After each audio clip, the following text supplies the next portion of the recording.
Overload naman sa ganda ang ibibida natin. This morning, pupunta tayo at magpo-food trip sa Coron, Palawan. Grabe, no? Pag nadidilig ko pala yung palang Coron, sobrang sarap na sa pakiramdam. Totoo, napakaganda. At gusto ang puntahan. Ito na mga puso, ang ganda at nasa bucket list ko pa kaya puntahan. Yung mga netizen nga natin, napapasana all na nga sa mga UH food store natin ngayong umaga. Sila po ang grupong Buhay Isla na grupo ng vloggers na doon po mismo nakatira sa Coron. Living in paradise, Yes. diba?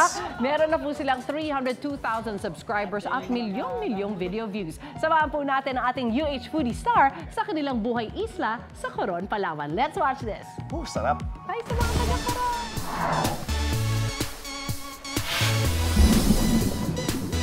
Isang paraiso para sa mga turista.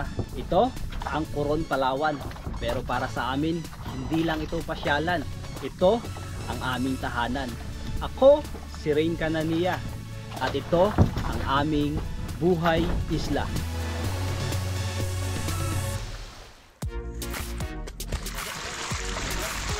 Magandang araw mga kapuso! Kami ang inyong unang hilig turista dito sa Coron, Palawan!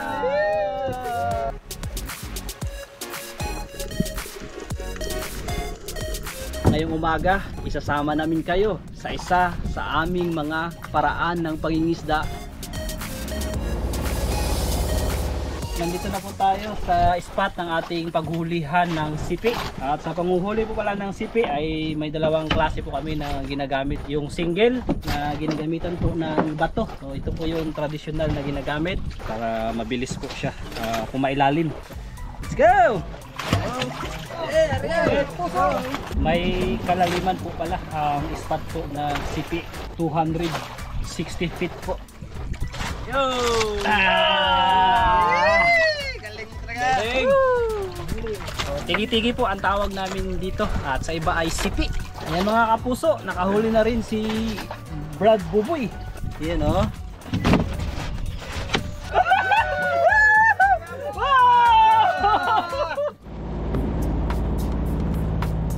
Ngayon naman po mga kapuso ay ipapakita namin sa inyo ang isa pa pong paraan ng panguhuli namin ng isda dito sa isla. At ito po yung pamamana.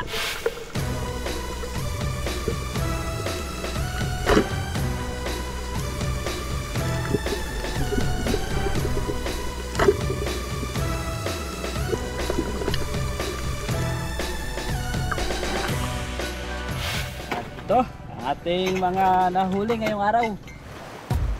Dito na po tayo mismo magluluto sa bangka ng masarap na sarsyado. Simulan po natin sa pagkakaliskis. Tanggalan natin ng mga bituka kapuso. Hasang.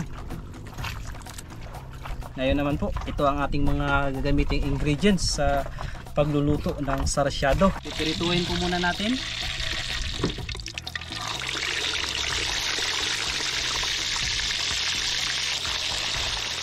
Yan, luto na mga kapuso.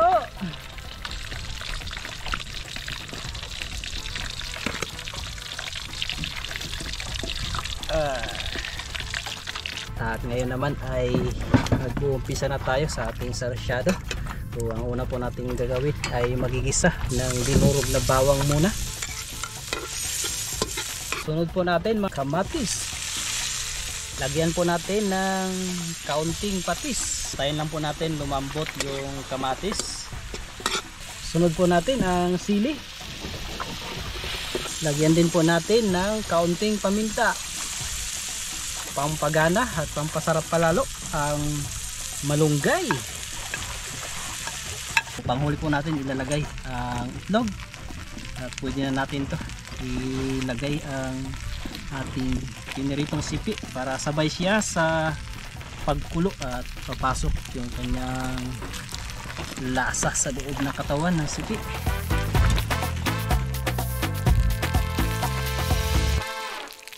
Dahil kumukulo na po at ilagay na natin ang itlog. So, hindi po muna natin siya halo-haluin. Pabayaan po man natin na mamuo yung itlog, saka po natin hahalo-haluin. Hayaan po muna natin maluto. Luto na mga kapuso. Halina, tikman natin mga kapuso.